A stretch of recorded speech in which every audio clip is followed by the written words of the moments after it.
अनुकूलित अनुक्रिया सिद्धांत, theory of conditional response. अनुकूलित अनुक्रिया का अर्थ क्या है? असंभावित उत्तेजना के प्रति संभावित क्रिया का उत्पन्न होना।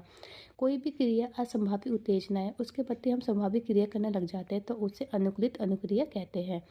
इसका जो सिद्धांत का प्रतिपादन जो दिया 1904 में एक रूसी वैज्ञानिक थे, जो शरीर शास्त्र के थे, जो IP पैवलोव ने इन्होंने दिया। इन्होंने क्या किया, इनका मतानुसार इन्होंने कहा था कि जो अधिगम की जो क्रिया अनुक्रिया से प्रभावित होती है। 1904 में इनको नोबेल पुरस्कार भी दिया गया था। जो इन्होंने पाचन शरीर विज्ञान पर इनको नोबेल पुरस्कार मिला। इनके अकॉर्डिंग क्या था, कार्य की अनुक्रिया सिद्धांत की नींव यहीं से डली। जब इनको नोबेल पुरस्कार दिया गया था, वहीं से अनुकूलित अनुक्रिया सिद्धांत की नींव डाली गई थी। जो इन्होंने प्रयोग किया था, इन्होंने एक पालतू कुत्ते पे किया था। इन्होंने कुत्ते की जो लाल ग्रंथि का क्या किया, ऑपरेशन कर दिया, जिसमें इन्होंने एक लाल एकत्रित की जो कांच की नली होती है, उसमें इन्होंने क्या किया, उसकी जितनी भी कुत्ते की लाल थी वो एकत्रित कर दी, इकट्ठी कर दी। शुरू में जब कुत्ते को जब खाना दिया तो कुत्ते को खाना देते हुए घंटी बजाई गई। जैसे ही कुत्ता घंटी की आवाज़ सुनता, खाना देखता, उसके लाल निकलनी स्टार्ट हो जाती। तो ये एक तो संभावित क्रिया है, क्योंकि जब कुत्ता खाना देखेगा और साथ में बैल बजेगी तो उसके रिस्पॉन्स क्या आएगा, उसके लाल टपकना स्टार्ट हो जाएगा।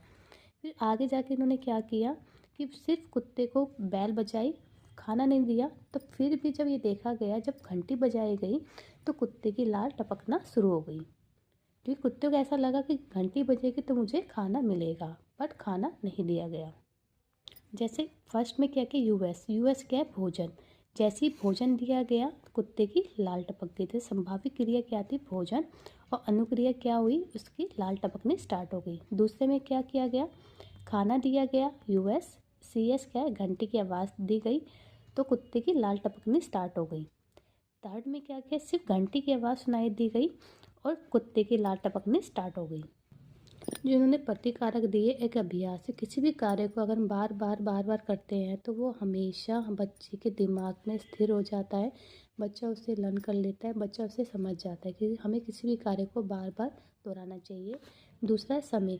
समय के साथ साथ एक समय टाइम फिक्स होना चाहिए कि इस टाइम पे हमें किसी बच्चे को काम करवाना है और कैसे करवाना है। और टाइम, जैसे घंटी और भोजन के बीच में अगर टाइम का गैप होता तो वो काम जो संभावित क्रिया की गई, जैसे कुत्ते ने लाल टपकाई, तो वो कार्य नहीं होता। तो समय स्थिर होना चाहिए और जो जो समय के साथ पूरा हो सके। आयु, इसमें क्या है, छोटे बच्चों में जो बड़े की अपेक्षा अनुकूल अनुक्रिया सीख होती है। जो छोटे बच्चे होते हैं वो जल्दी से जल्दी सीखते हैं और रिस्पॉन्ड जल्दी करते हैं बड़े के अकॉर्डिंग। मानसिक स्वास्थ्य, जो बच्चा मानसिक रूप से स्वस्थ है तो वो जल्दी ही